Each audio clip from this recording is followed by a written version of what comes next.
What's up, everyone? Welcome to the podcast. I'm your host, Isaiah Copon. This is Lift and Learn, episode 14. In this episode, I'll be breaking down why us humans need to eat more plant-based diets and how not to lose all your gains during the holiday season. Before that, though, I'll talk a bit about what I've been up to lately, and that might include fitness-related topics, and it might not. If you want to follow me, your host, on Instagram, it's isaiah.copon. And you can also check out my website, isaiahcopon.com. The podcast is on Instagram, at Lift and Learn Podcast, and also on Facebook. You can just search Lift and Learn Podcast. With that being said, let's get into the episode. This week has been another week of PRs.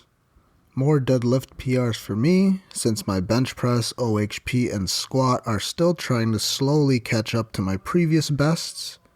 So for deadlifts, I'm finally in the 400 plus pound category once again. I managed to pull 4 plates earlier this week, that's 405 pounds. I did that on Sunday, and then I hit that again a few days ago when I deadlifted again.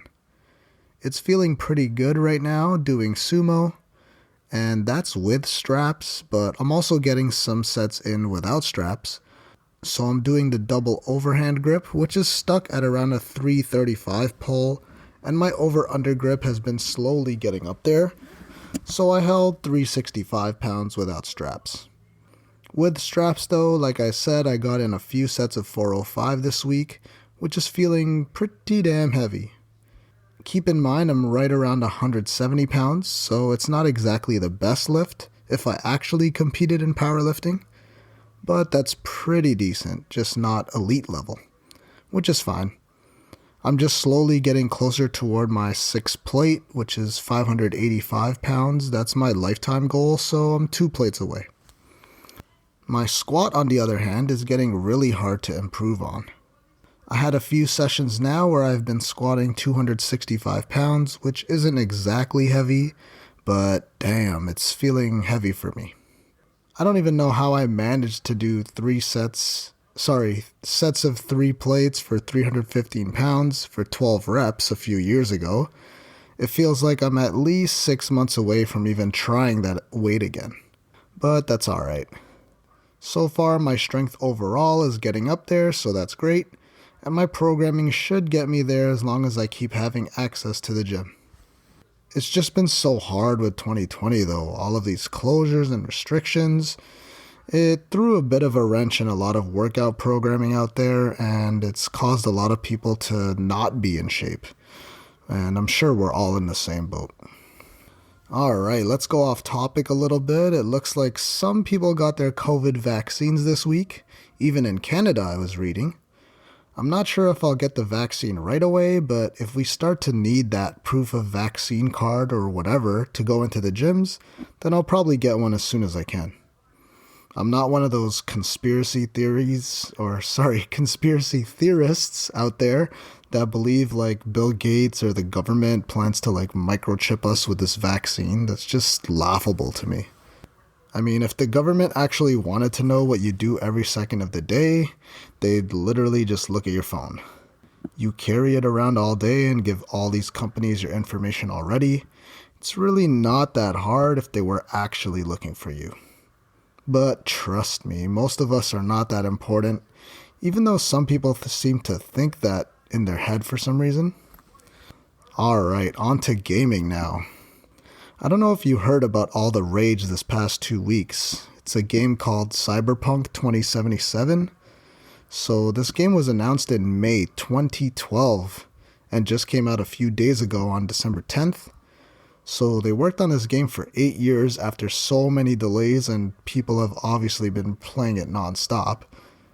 The reviews of the actual game look pretty good, but there's no dedicated PS5 version of the game right now.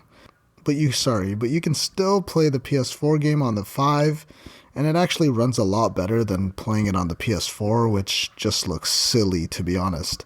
There's like frame rate drops all over the place. You can actually look this up on YouTube if you want to. There's so many bugs in this game. Pretty sure they didn't patch it all up yet, because there's so many glitches going on. I saw cars going through walls like platform 9 3/4 in Harry Potter. Saw people's heads popping out through the roof of the cars. And sometimes the NPC, their faces weren't even rendering. It was literally just a blurry head. But I think they fixed the NPC rendering with the first patch that came out a few days ago after the game's launch. But the Easter eggs look pretty cool. I saw one that was related to The Office, so that was pretty cool to see. It was about how that surgeon killed the Yakuza boss on purpose or whatever. I don't know if anyone actually remembers that scene, but I thought that was pretty cool. I'm planning on getting the game sometime in 2021, though, when the bugs are all gone, and probably when it goes on sale for the first time. The game, besides the bugs, seemed to be pretty good though, so it could be my first actual PS5 game. And the company who makes the game actually released a statement this week, or in a tweet. You can apparently get a refund on the game now until December 21st, since the game runs so bad on the last-gen consoles. However, I've heard that it's been pretty tough to get the refunds, so it's basically a giant mess at this point. The statement also said that they have a few big upcoming patches to fix some of the issues, one in the next few days, another in January, and another in February. And one more thing before I dive into the fitness topics for today. Sports are finally back. Well, at least one that I actually watch, basketball is back. Even though it's only preseason, I finally have something to at least play in the background besides Netflix or Disney Plus reruns. The regular season is coming up this week though, so I'll get to watch the Raptors again and probably watch LeBron dominate yet another season, and he's 36 years old. And it looks like there's no news on when hockey is coming back. God, I just want to watch the Blackhawks play some games again, even though they'll probably lose more games than they'll win this year, which would just be heartbreaking for me.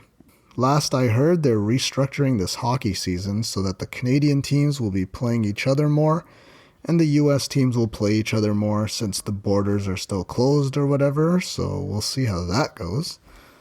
I feel like they're just stalling until the vaccine gets rolled out a little bit more and they'll force the players to take them or something so they can do a regular season, unlike NFL, which has had to postpone some games due to COVID. But I'm sure that will probably happen during the NBA season too. Almost forgot to mention that the Cleveland Indians will be changing their name. Now, there were a few names that were possible, but they ultimately decided to go with the Cleveland Wahoos. The Cleveland Wahoos. Yeah, that's real. It sounds like an SNL skit or something. It's definitely in line with everything that's gone on in 2020. So the Cleveland Wahoos. And apparently this was actually approved by Midwest indigenous communities, so it's pretty much official and restores honor to the native people of Ohio. So first it was the Washington Redskins, who are now the Washington football team, and now we have the Cleveland Wahoos. It's only a matter of time before they come for the Chicago Blackhawks, which will just be stupid. They're going to have to change one of the most iconic jerseys of all time if they do that, so hopefully that doesn't happen. And the very last thing I need to mention is that they have officially extended the border closure between the USA and Canada. Looks like it's been extended until at least January 21, so I won't be able to get my car through anytime soon. Topic 1. Why we need to eat more plant-based meals. I feel the need to bring this up because one of my clients this week actually asked me about the Mediterranean diet. And this diet has many benefits in humans, like reducing risk of heart disease, diabetes, some cancers. It'll help you live longer and keeps you in a better mental and physical state. With the way our diets have been for the past 50 years or so, our sugar, red meat, and highly processed food consumption has been growing, and it doesn't seem to be slowing down anytime soon. These diets have led to the growing obesity problem worldwide, and it's causing an increase in a few major diseases which kills hundreds of thousands of people every year. Before COVID-19 was around, these diseases actually kill the most people in the US. And this is why if you want to be healthy and prevent these kinds of diseases and problems that may occur later in your life, then it could be time to switch up your diet to more of a plant-based setup. Of course, when I'm talking about having a more plant-based diet, it's not something you just go all in with just because of everything I say on this podcast. If you eat less than 3 servings of vegetables per week, it would be unrealistic to completely change your diet in order to have 3 servings of vegetables every day. The chances of you sticking with the diet if we're talking long term is probably less than 1%. So in this case, add more vegetables and greens into your diet slowly, and that'll make it a little bit easier to stick to. Now, when I say we need to slowly transition to a more plant-based diet, it doesn't mean I eventually want you to go vegetarian or vegan. It just means you need to be more mindful when it comes to adding plants and greens into your diet. That means adding fruits and vegetables into your daily life, along with nuts, seeds, whole grains, beans, legumes, and things of that nature. You can still have your lean proteins, and yes, you still need to eat your proteins and carbs, but you may have to choose better sources. That means choosing good fats from oils without trans fats, along with nuts, seeds, and avocados.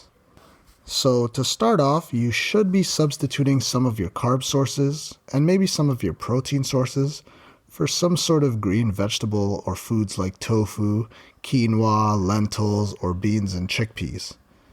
Switching to a more plant-based diet could help keep you at a more healthy body weight. This is going to be important in terms of getting rid of the fat around your midsection and around your organs as a plus in order for them to work more efficiently. For example, if you substitute out some of your rice for some broccoli, then this will obviously lower your calorie consumption, while also ingesting flavonoids and phytonutrients, which could also lower inflammation throughout the body, which I'll talk about in a second. Getting back on track, eating more plant-based food sources has been shown to significantly reduce the amount of weight you gain in multiple long-term studies. This is a pretty obvious one since eating more plant-based foods, which are typically lower calorie foods, is a great alternative as opposed to eating higher carb meals, along with red meats and even other meats that may contain higher fat, cholesterol, and higher sodium content. This kind of diet could also lead to reduced inflammation within the body. Like I mentioned earlier, these foods have nutrients you won't find in meats and other carb sources, like flavonoids, phytonutrients, and carotenoids, which will help your body eliminate free radicals, and free radicals damages your cells and could cause illness and causes you to age quicker. I won't dive too much into that scientifically, but these foods will obviously strengthen your immune system. Another reason you should incorporate more greens into your diet is because it could help you live longer. Along with reducing your risk for obesity, you'll be getting in nutrients that will help with your longevity, along with reducing your risk for all kinds of diseases and ailments linked to eating higher fatty foods and highly processed foods. Just implementing greens and plant-based foods alone will lead to better health in general because of the extra vitamins and minerals you'll be giving your body. Now, I mentioned it in episode 9 about fiber, and a plant-based diet ensures that you'll likely be hitting your fiber goal because you're eating your greens along with whole foods while not eating many high-processed foods, which strip the fiber right out of the foods that you eat in favor of chemicals that you probably can't name, and they add sugar and sodium. Now, remember that I said we should move towards more of a plant-based diet? Like I said, that doesn't mean I want you to go vegetarian or vegan. I just mean we need to make more of an effort as a whole to eat more plant-based foods and greens because we don't eat enough vegetables in general. So implementing vegetables would be a great addition to any diet for everyone, since it's something we're pretty much all going to be lacking with the way our diets has evolved over the years. Nowadays, highly processed food it tastes so good. And food in general is just so accessible. We can use Uber Eats or whatever other app, and we don't even have to move anymore to get our food. And that's what's causing our bad health and obesity epidemic these days. Me personally, I've actually never used a food delivery service in my life, believe it or not. And those fast food options, of course, they're not going to be good for your health. Yeah, they may taste good, but ultimately should be limited in our diet because it doesn't satisfy much else besides that taste factor.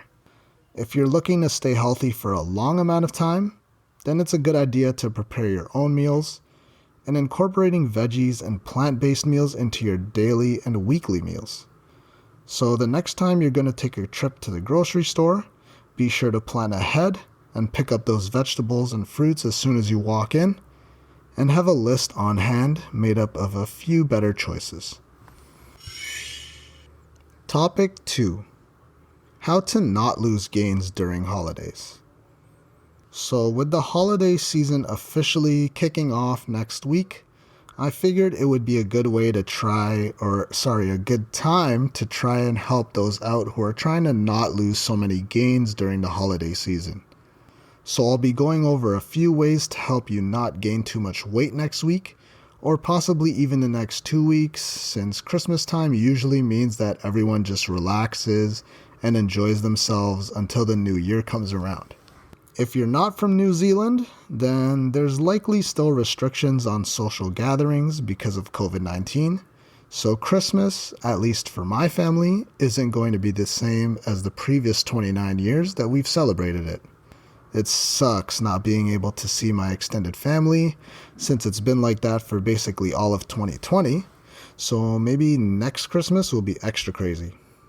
But for me, avoiding all of that holiday or Christmas food is going to be pretty easy since my family decided that we won't do our usual big, large family gathering, and I'm actually going to be spending it in the USA away from them all. So that means no infinite dessert plates for me, and I'll probably be eating my usual chicken breast or chicken thigh dinner, but I'll still give you a few strategies on how not to lose all of your gains during the holiday season. And this will apply to gatherings in the future as well. So first off, you can't possibly gain 5 pounds of fat in one day. It's going to take a lot of extra calories. However, it could appear that way on the scale if you step on it the next morning. But most of that is going to just be water weight. Eating 5 pounds of fat in one day would be something along the lines of eating in a 15,000 calorie surplus. And in one day, that would be pretty hard to do by accident. One of the ways to keep your gains and stay healthy during the holiday season is to try your best to keep your stress levels low. If you're listening to this episode on day 1, then it's a week till Christmas. And chances are you're listening to this after the 18th of December, so maybe I should have put out this episode a little bit earlier so that you could have at least listened to this and prepared yourself. But it's of course a good idea to try to keep your stress levels low at this point. And I know that may be especially hard around this season because most of our tendencies at this point is to procrastinate, especially when it comes to planning get-togethers or grabbing gifts for everyone that we care for. Especially this year, a lot of things may be up in the air. But that could actually help keep your stress levels low, since maybe for some of you, maybe that means you actually won't have to see your in-laws or close family members that may stress you out in the first place. This may actually be the calmest holiday season for some people out there, since social gatherings are still limited. But regardless, try not to procrastinate things around this season. An important factor that gets overlooked regardless of the season is drinking water.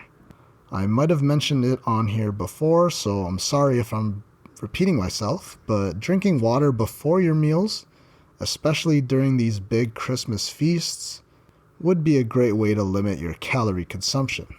Of course, drinking your water before your meal will fill up your stomach a bit before you eat, which should lead to you eating less and may stop you from just eating with your eyes and filling up your plate with all kinds of food. If you are seeing some family over the holidays, then maybe try bringing something a little bit more healthy. It doesn't have to be fully healthy, I don't mean just bring a bag of spinach or whatever, but maybe bring something leaner than what's usually there. For me and my family, it's mainly Filipino food or Chinese takeout. And if you know anything about Filipino food, it's usually pretty high in fats compared to a typical meal. Personally, I had to give up Filipino food a lot over the past few years because I couldn't really track what exactly is in it because I wasn't making the food. And it doesn't really line up with my goals when it comes to building muscle, staying lean, or being healthy, and avoiding the diseases that older Filipino people tend to get. So maybe that means bringing something like a whole chicken with asparagus or broccoli on the side that isn't drenched in vegetable oil and sauces and butter. Or maybe next year I'll bring an altered Filipino dish that has a leaner protein in it, as opposed to having something extremely fatty like pork belly in it. I mean, it tastes so good, but it's just so bad for you. I'll have to do something like this for next year maybe. So don't just go off the rails when you have one thing. This is fortunately going to be easy for me this year since my family won't be having a big gathering because of COVID. But literally every year besides this one, I'll be the one over there having cupcakes during Christmas meals because one of my cousins would always bring these amazing desserts from this place in Etobicoke or Toronto called San Remo Bakery. Shout out. But yeah, try not to go off the rails, especially when it comes to eating sweets, if they're going to be widely available to you during the season or for the next few weeks. This one is tough to follow though, and took me a few years to learn, and it's just one of those things you have to learn from experience. Another thing that may help you is to go for a walk if you can after your meal. For us Canadians, that's hard to do, but I have clients all over the world, and for them, it's a little bit easier. It's been snowing in Canada, and it's actually snowing where I am right now. I think it's expected to be like 30 centimeters of snow where I am. It's pretty crazy outside right now. So obviously it's going to be hard to get any kind of exercise in. So what I would usually do is I play with the kids. They're usually running around and are always more active than the adults who usually just sit around, watch TV. Watching basketball is the yearly tradition for my family, and there's probably a little bit of drinking as well. So for me, I play with the kids and even had a few sessions in the past where I did push-ups with my baby cousins on my back. Now, I don't mean you need to be that extreme, but just hanging out with them for a few minutes or maybe running around with the dog around the house, that could also help. Any kind of movement would be good. Another thing that may help you is to pay attention to the order of food that you're eating. It's a good idea when you're eating your Christmas meal to start eating your proteins first. And I've already mentioned this tip before. So protein, that's a macronutrient that will of course help build muscle, but it's also more satiating, there you go, than eating carbs. That means you'll notice that you'll get fuller eating the proteins, that's maybe roast beef, chicken, or steak, as opposed to eating your carbs, which could be rice, mashed potatoes, or if you're at my family gathering, maybe some Cantonese chow mein and fried rice. I know for me, I could eat mashed potato all day, but you'll notice that you get more full when you eat your protein source first. That will help you limit your calorie intake. On a related topic, don't eat until you can't move. Don't just eat until your stomach is completely filled to the point where you're just going to lie down on the couch or sneak off into another room and take a quick nap. This has happened to me before, so I'm speaking from experience. For me, I was on a strict meal plan back in the day, and I would always binge every holiday season because I felt like that was my cheat meal. Now, that cheat meal would turn into a cheat day, and then the next day I'd be eating leftovers, leading to another cheat day. Next thing I know, I've been eating recklessly for a few days while not working out. During most holidays, the gyms are usually closed too. So that means I'd be overeating for a few days, combined with not working out and just relaxing at home for a few days. That together actually could set me back a month's worth of progress sometimes. Now for others, that's going to be huge, but for me that wasn't that big of a deal since I've been consistent for years because I enjoyed myself during these times, but for most people, like I said, that could take away all the momentum that you had, and you don't want that to happen to you.